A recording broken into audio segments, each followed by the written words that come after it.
কখনো কি এমন মনে হচ্ছে সবাই ছুটছে আর আপনি শুধু জানালার ভেতর থেকে দেখছেন? যেন জীবনটা চলছে কিন্তু আপনি কোথাও আটকে আছেন।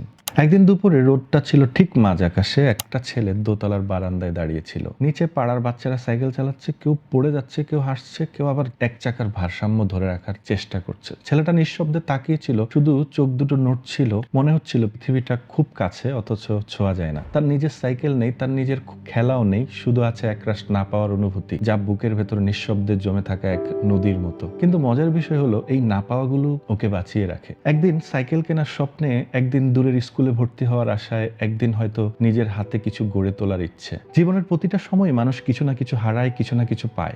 তবুও সেই না পাওয়ার তৃষ্ণাই মানুষকে নতুন করে স্বপ্ন দেখতে শেখায়। যেমন যে গান শিখতে পারেনি সে একদিন নিজের কণ্ঠে গুনগুন করে সান্ত্বনা খোঁজে। যে ভালোবাসা পায়নি সে অন্যের হাসিতে ভালোবাসা ছড়িয়ে দিতে শেখে। যে সুযোগ হারিয়েছে সে অন্য কারো সুযোগের পথ খুলে দেয়।